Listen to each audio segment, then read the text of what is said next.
Well, welcome back to Shop Circle Garage. We still don't have the car running. It wants to run a little bit every once in a while and shuts off and dies. I don't know if you can see it from the angle there, but we got the fuel pressure, yeah, it's laying up there. Fuel pressure gauge hooked up, testing.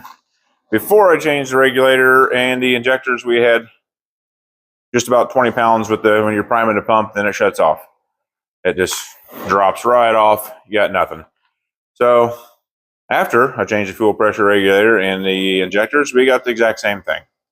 Nothing's changed. So I started looking up some stuff online, and the fuel pump that I got that comes up specifically for this car, well, not this car, because if you've seen the videos, you know this is not stock engine in the stock car and everything. Anyway, comes up for a 350 two-port car, which is what this is. But some of the people on the forums and stuff are saying that that pump is meant for a throttle body injected car with a little bit lower pressure. I don't know what throttle body injected car's pressure should be. Maybe I'll look it up and let you know. I don't know. But when it's at 20 pounds and shuts right off, or dies right off, drops off, whatever you want to say, it's definitely not going to work. So while I think about what's happening and things, I just decided I would change the spark plugs. I already did the passenger side. They all came out as we would expect, disgusting, and well, not that dirt. That's from laying on the car, but I don't know where you're at. Black. Yeah. Like I said, that dirt's from laying on the car. Ignore that. They all came out the same. So, of course, we're not burning fuel. My theory is the car was running. It was because we had some, where's my stuff? We had some, it was loaded up with fuel from the pump priming multiple times with all the attempts to start it. And then once the fuel loaded up in there, then it ran off of that for a little bit. That's my theory anyway. So my thought at this point is pump's either junk or not good enough for what we need. So you know what that means. Probably gonna order another pump and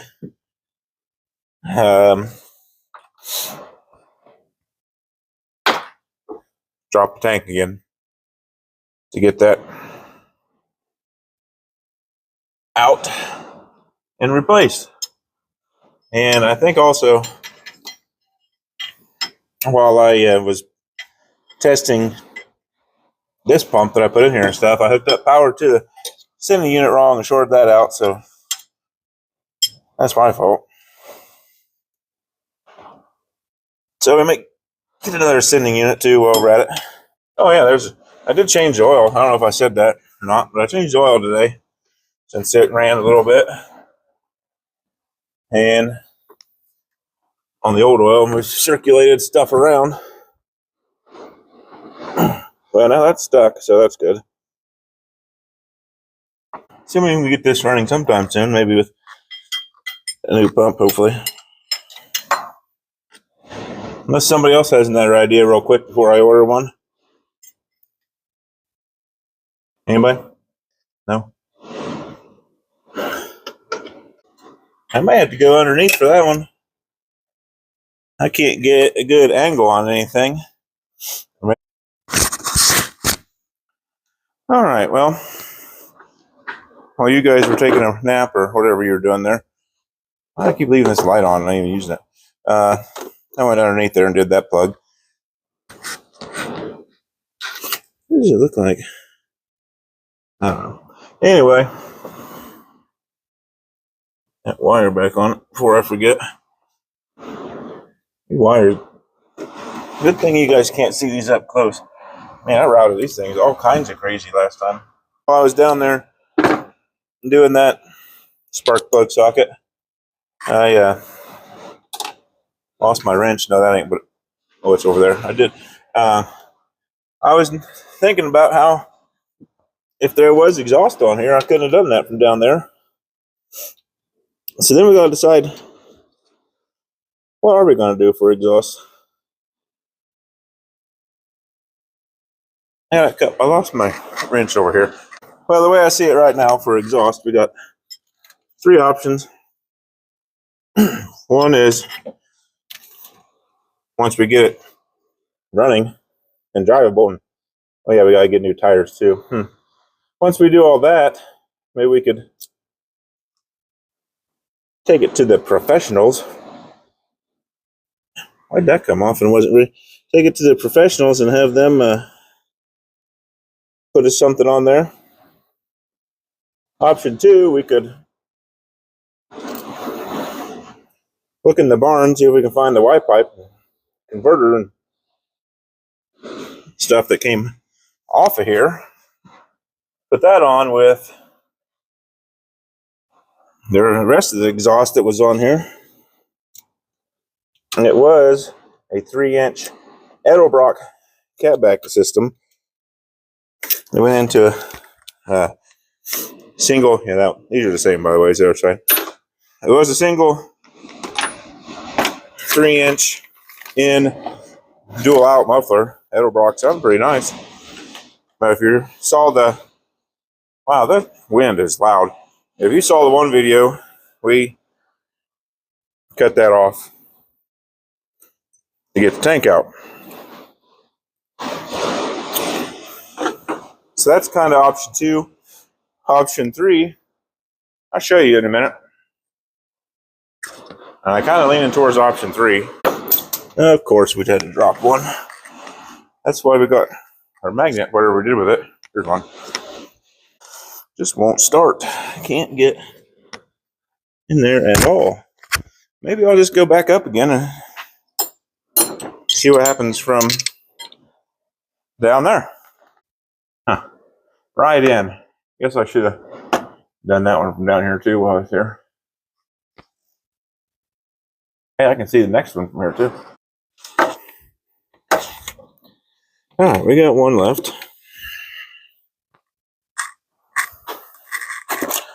And we got one plug left in the box, so that's good. Why are we taking this out without taking the plug out first? I don't know.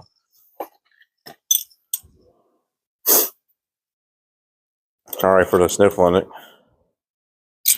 She got a little cold again.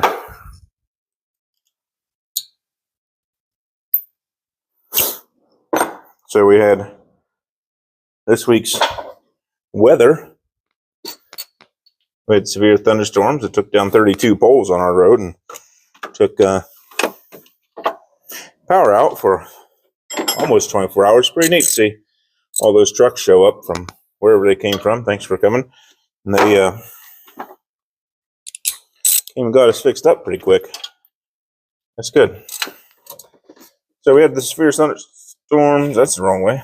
The one day. And then we've had flooding. And now we're getting cold, so I think the high tomorrow is supposed to be like 20 something again after we were 70 a few weeks ago. But that's fine. We got a nice shop to work in with a heater if we need it. Insulated shop from Insulation Hub. They did a great job for me. Not a sponsor, of course, but where did I put the? Oh, here it is. But we don't have any sponsors. But anyway, Insulation Hub. I was pretty happy with what they did. They did, I think, 2 inches spray foam all the way around, walls and ceiling. First time I've been able to work out here in the cold. Some days we don't even need the heater on, or we run the little tiny heater. I think I've shown you the heater before if you've seen those. Maybe, I don't know. Anyway, yeah, that's probably getting edited out. I don't know. Yeah, anyway, we can work in here pretty good, and when it's cold because of that heat. So if you need some insulation and we're in East Central Indiana, you're in the neighborhood, might give Insulation Hub a shout. They can probably get you hooked up. All right, that's it for the plugs. Like I said, I already did the oil change. We're not getting any fuel, so I really think the answer is, unfortunately, drop that tank and get a new pump. Yeah, we'll probably end up dropping that tank, get a new pump, new sending unit. Because I might have mentioned earlier, might not have, I don't remember, that I was applying power to that, test it in the beginning, and probably put power to the sending unit instead of the pump, fried it, because it doesn't appear to be working. I prefer to have a working fuel gauge while we're out on power tour, assuming we make it. Right now, I think that's the biggest holdup in getting the car started is probably that pump's just not working good enough, unfortunately. That's a pain to swap those out. I don't know if we do that, if we'll do another video on it or not. It's only we do it once. I don't know if you want to watch me struggle through it again. Let me know down below if you want to see it again. Maybe drop it, see what we figure out. Go out to pump all that gas out, and it's in there. Make it a little lighter. Since the pump is pumping, we'll just unhook the line up here like I did last time, and we'll pump the fuel right out. For those of you thinking, wonder if we put the filter on backwards. I did not. I checked that. I also swapped it out for another one just in case, because the original one I put on I've had sitting around forever, and it didn't do anything. So we got another brand new one on there that I ordered specifically for this car. It was going to be our backup to take with us, but at this point, everything fuel system wise is brand new. So yeah, I'm still hoping we're going to make it.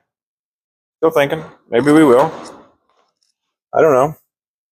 We got to figure out what else is happening, because radiator gets really hot immediately. Brand new radiator, brand new thermostat, and when it was running, it would run for, I don't know, a minute or two, and before that the radiator, wow. And during that time it was running, the radiator would start smoking and spewing, and I couldn't take the cap off. If I did, then it splattered everywhere. So I don't know what's happening there, since it's only running for like a minute. But anyway, that's probably where we shut this one down.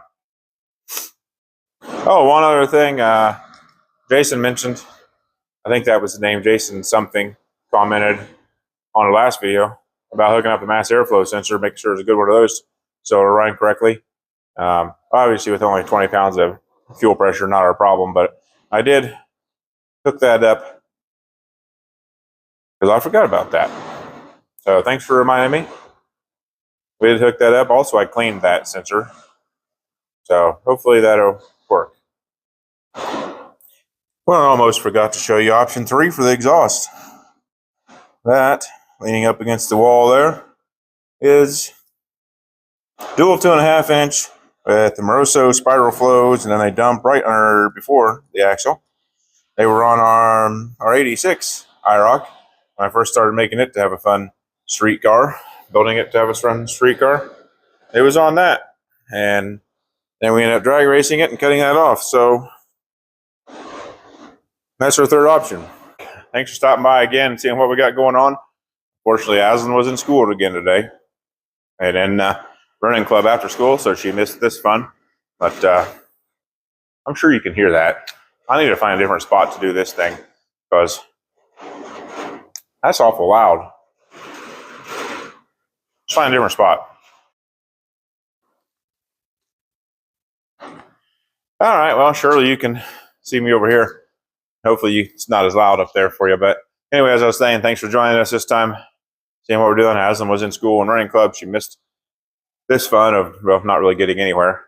Things we got accomplished today was spark plugs changed and an oil change, and found out some other problems. I don't know if I mentioned shifters too tight.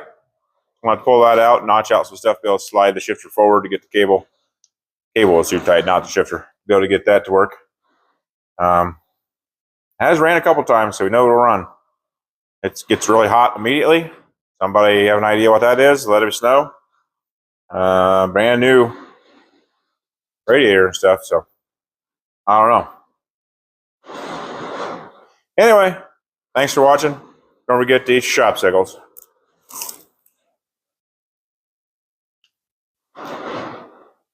We should put this in a radiator.